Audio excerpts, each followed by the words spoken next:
Hi, Herman Williams here. I get a lot of questions about a couple of videos I did about grip and lag and casting, and I wanted to specifically address a few of those for you. I guess ultimately what people are really asking is how to get more power in a golf swing. And I have videos that I've done that cover the grip and they cover lag and they cover casting, but I want to highlight some things, maybe do a video series here actually about how to get more lag, how to avoid casting, and how to get more power. So let's start talking about the hands and the grip and the wrist action that's going to generate more lag for you. So first thing I want to show you, in my grip video originally I talked to you about a fairly neutral grip. That was in an effort to help you then move into a flat wrist at the top of the backswing, followed by an active release of the hands. Now honestly, most of that information is designed to help you hit the golf ball straighter. It wouldn't necessarily increase your lag, it wouldn't necessarily increase your power, but it would give you a fairly consistent ball striking with straight results, and that's obviously a very important thing when it comes to playing golf. But I get a lot of questions about how to get more lag and how to get more distance, so I want to talk to you about some things you can modify a little bit to do that. First would be, assuming you're a right-handed golfer, with left-hand grip, make that grip a little bit stronger. In other words, we would move it a little bit to the right. You'll remember maybe if you saw my grip video, got the little short club that we used in that video. We talked about putting the left thumb at 12 o'clock, which would be right on the middle of the grip.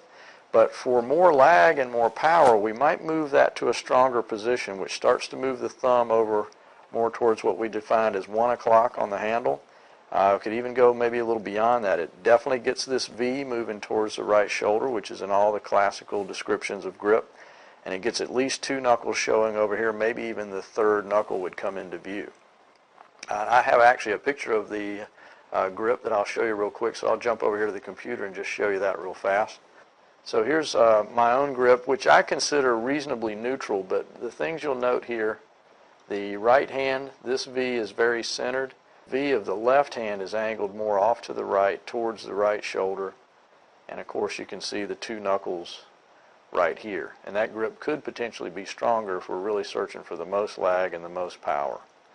Okay, so we'll come back here. That's left hand. Make it stronger than possibly what you interpreted from my first video on grip.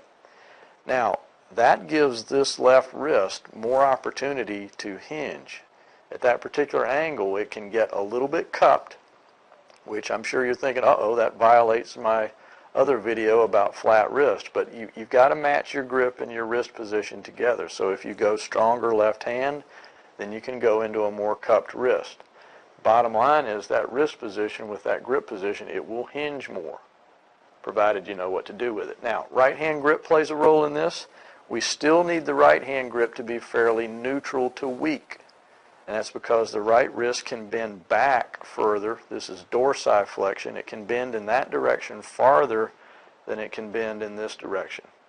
By using a slightly strong left, weak right, we can get the maximum amount of wrist bend or wrist hinge in the top of the backswing. You'll get mostly dorsiflexion out of the right wrist and this upward hinging here sort of into the snuff box of the left wrist. But slightly cupped will be okay here if our goal is more lag, more distance, and avoiding the casting. All right, so we'll assume you have stage 1. You've got the strong left hand, weak to neutral right hand. Now, part 2, going into the backswing. How do you get more hinge? The sensation you want to have is pushing the butt of the handle away from your chest. You literally want to lever it right there. If I split my grip apart and hold it with these 2 fingers, it's as though I'm levering the 2 hands against one another. Particularly the left hand pushing the butt end away from me. That will get the maximum amount of hinge here. Now you'll also notice looking in the camera here that my right elbow is below my left arm. It's very important for the right arm to fold down. It doesn't have to be right against the body, but it must fold down. If you have a high or flying right elbow, it'll just push the wrist back out and not allow them to hinge. Okay, so those are kind of 3 big critical details to help you get more lag in your backswing. I'll do it now with a 7-iron. I'll just step back further into the studio here. So strong left hand, got the thumb at least at 1 o'clock, maybe in a little farther to the right, V coming to the right shoulder, 2 to 2.5 knuckles showing. I'll place the right hand now. It's going to cover the left thumb, somewhat on top of the club. Got a really pronounced trigger finger here on the side of the golf club. I'll start the takeaway, fairly normal takeaway at the start, just a one-piece move here. And then as I reach around the waist-high area, I'll really begin to push the handle away from my body, really firming out the left arm, creating a lot of width right here. And of course the low right elbow, which helps, again, achieve more wrist bend in the right wrist for the lag. Now that takes care of the hands, arms, and elbows to generate the most lag and wrist hinge at the top of your backswing. And we'll come back with some more videos to talk about how to preserve that angle and how to use it in the downswing. So I hope that helps you for now. Get out and start to try those tips. A little bit different grip. Definitely create the width and the hinge in the backswing. Keep that trailing arm down.